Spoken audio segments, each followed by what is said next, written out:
L'expérience, c'est une somme de moments, de vécus qui nous forgent et nous définissent. Comme l'on parle d'UX pour sonder l'expérience utilisateur, ce podcast sera centré sur l'expérience dirigeant, ou DX, à l'image de l'accompagnement que nous leur proposons chez dirigeants et partenaires. DX, c'est une plongée dans les moments de vie qui ont transformé les parcours de ces dirigeants. Avec leur coach, ils nous confient les moments de bascule et parfois même les épreuves qui les ont fait devenir les femmes et hommes accomplis d'aujourd'hui.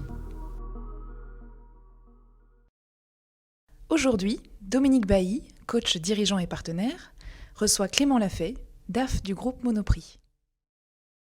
Bonjour Clément. Bonjour Dominique.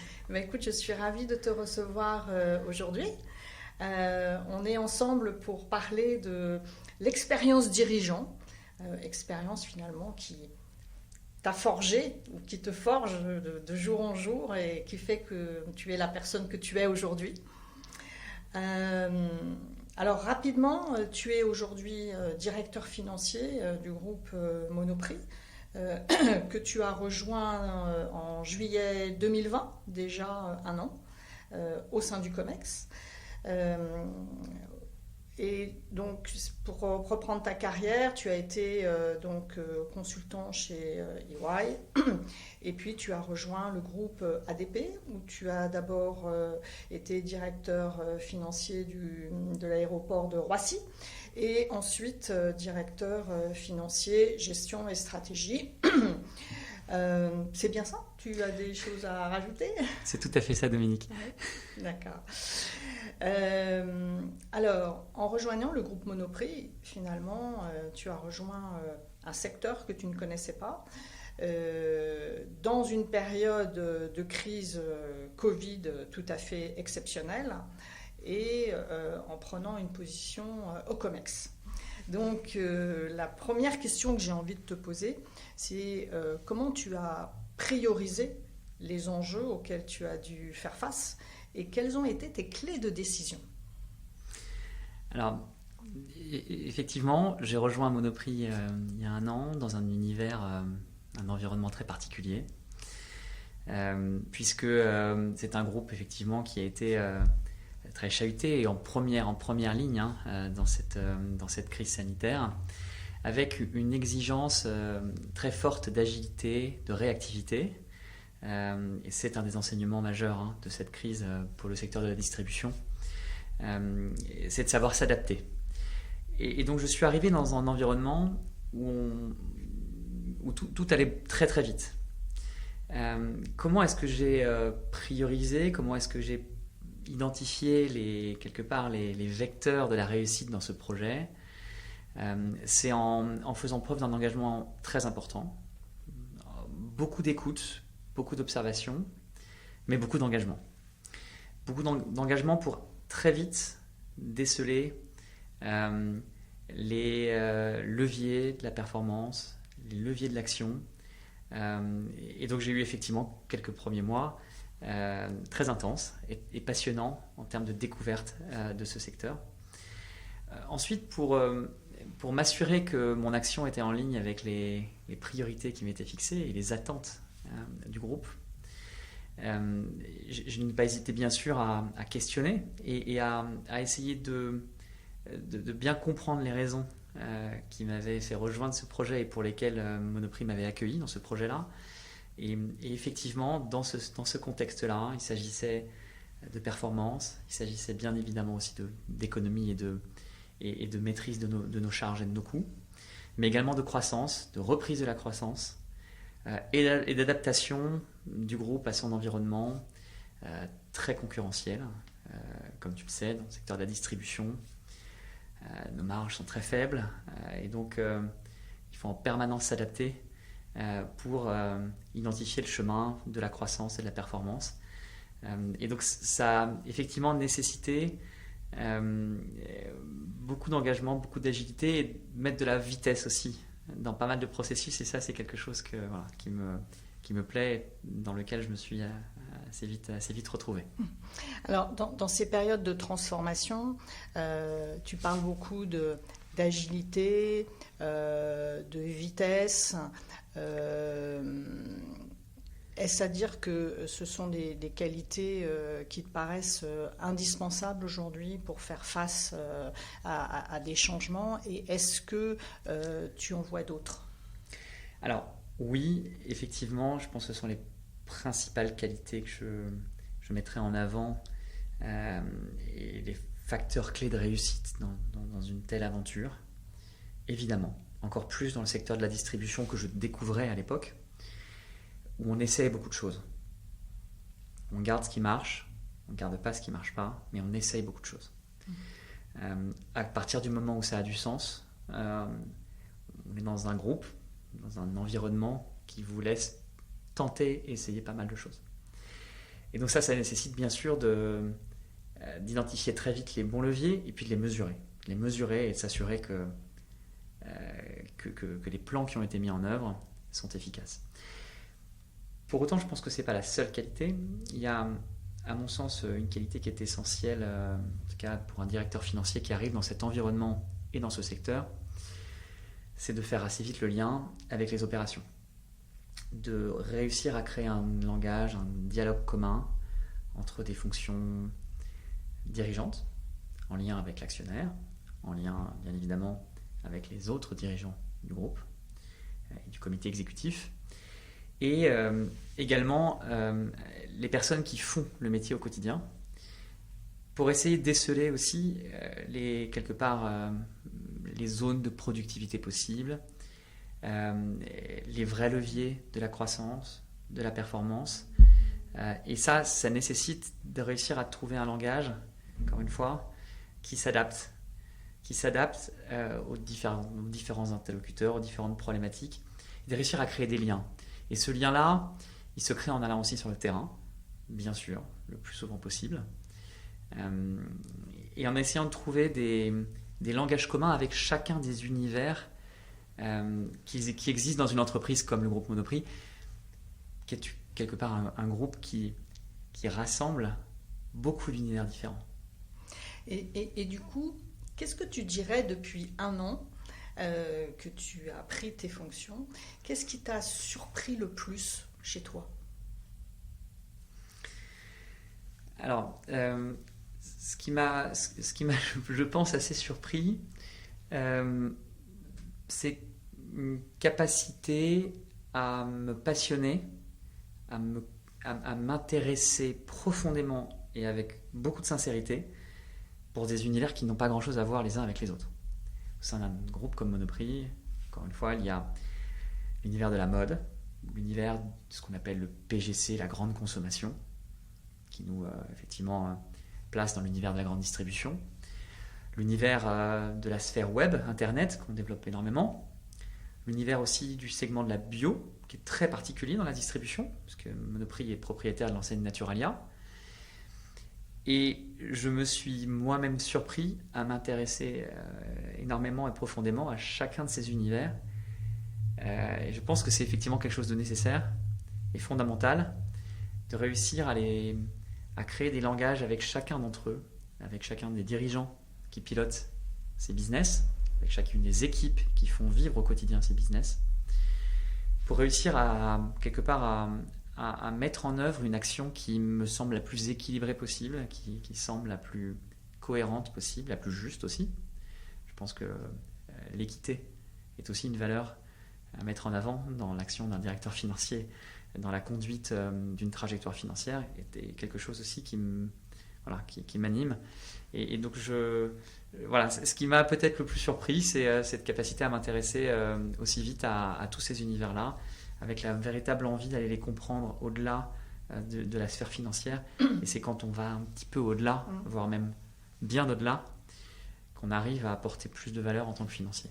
Alors justement, cette capacité à t'intéresser à des secteurs et à des métiers différents que tu ne connaissais pas, finalement, sur quel ressort en toi tu t'es appuyé pour aller t'intéresser à ces métiers? Alors, effectivement, c'est une bonne question, parce que je pense qu'il y a autant de réponses que de dirigeants. En tout cas, ma réponse à moi, elle est passée par les individus, par les personnes que j'ai rencontrées. Passer du temps avec eux, aller voir les différents sites que ce soit la logistique, que ce soit les entrepôts e-commerce, que ce soit bien sûr les magasins, et les différents formats de magasins. Essayer de comprendre à travers les échanges, à travers l'histoire de chacun d'entre eux, à travers le ressenti du moment et de la façon dont la crise s'était passée, à travers aussi des échanges avec mes propres équipes. C'est vraiment passé je pense, par le volet humain. Voilà. D'autres peuvent être plus animés par de la littérature, par de la connaissance plus théorique. C'est bien sûr quelque chose qu'il faut faire aussi, se renseigner, lire, regarder bien sûr les presse spécialisées et tout ce qui peut se dire sur ces univers sectoriels, mais en tout cas, je trouve que ça a beaucoup plus de sens quand on arrive à l'incarner avec des personnes qui le vivent au quotidien. Donc c'est ça, tu parles d'écoute, finalement de disponibilité, de compréhension, d'attention.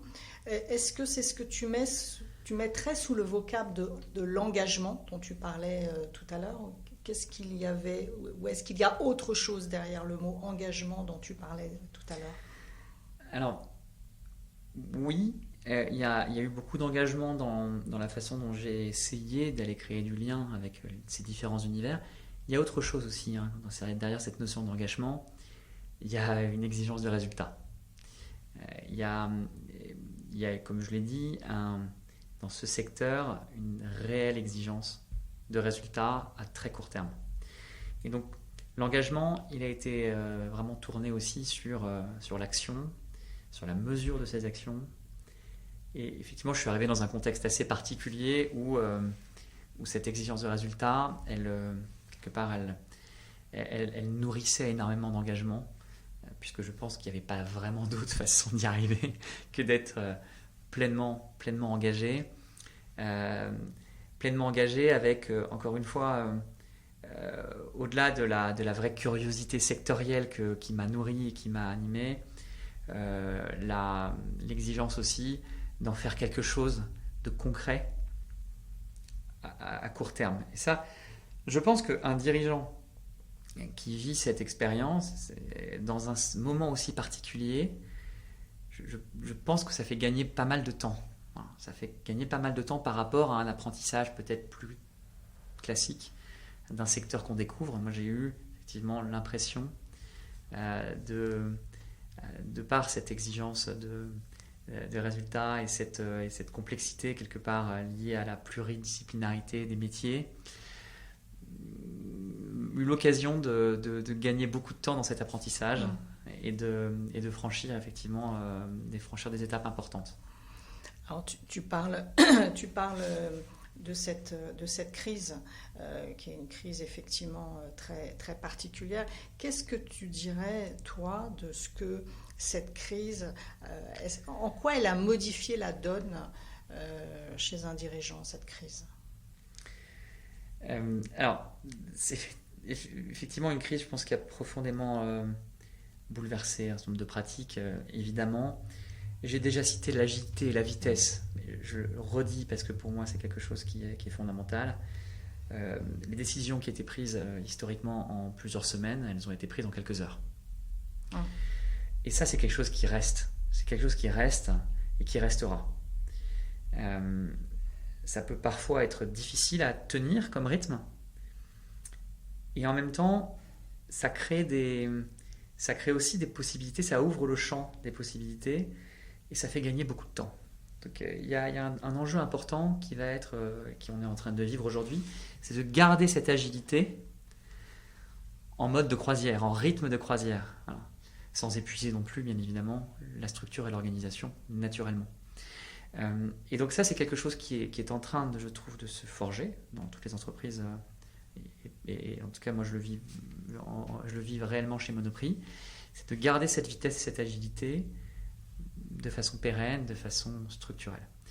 Et je pense que c'est pas bien évidemment, le seul enseignement, mais avec cette notion d'agilité, je vois aussi beaucoup de flexibilité. Alors, tout le monde citera naturellement le recours au télétravail et à ce nouveau rapport au travail qui est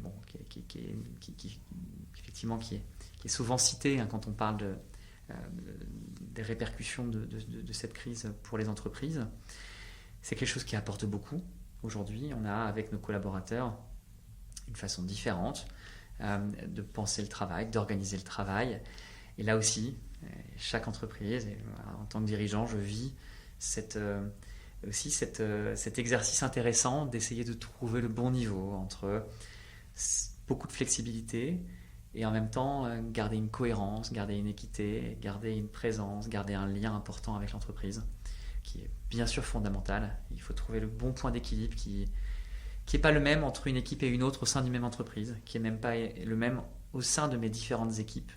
Est-ce que tu dirais, excuse-moi je te coupe, mais est-ce que tu dirais que le rapport aux collaborateurs a été modifié ? Oui, bien sûr. Il a été modifié,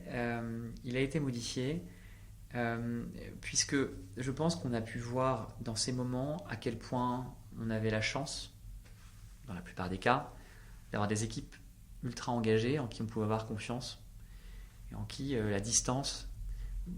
avec lesquelles la distance n'était absolument pas une problématique. Mais au contraire, cette distance, cette flexibilité pouvait pour certains collaborateurs aussi quelque part être une façon de mieux équilibrer sa vie professionnelle, sa vie personnelle et être indirectement une nouvelle source de motivation pour son projet professionnel. Et donc oui, le rapport a pu changer. Il y a eu d'autres effets qui est effectivement pour certains, le lien a pu parfois s'affaiblir.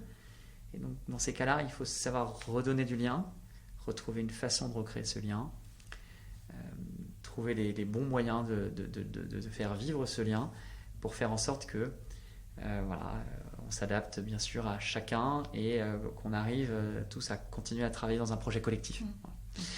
Il y a un enseignement aussi que je n'ai pas cité mais qui est important, c'est l'innovation et c'est cette exigence d'avancer. Cette crise, elle a brisé un certain nombre de tabous. Les choses qu'on ne savait pas faire, on les a réalisées. Les choses qui étaient peut-être impossibles, elles sont devenues possibles. Les choses qui ne devaient jamais arriver sont arrivées. Et ça a brisé un certain nombre de tabous qui fait qu'aujourd'hui, je ne pense pas que dans l'entreprise, on puisse imaginer que un projet ne puisse pas un jour un projet qui est pertinent ne puisse pas un jour se réaliser. Qu'un scénario qui est improbable ne puisse pas non plus se réaliser. Ça induit aussi beaucoup je trouve, d'encouragement à innover, d'encouragement à tester, à tenter, et puis si ça ne marche pas, tant pis. Et ça, c'est quelque chose d'assez positif.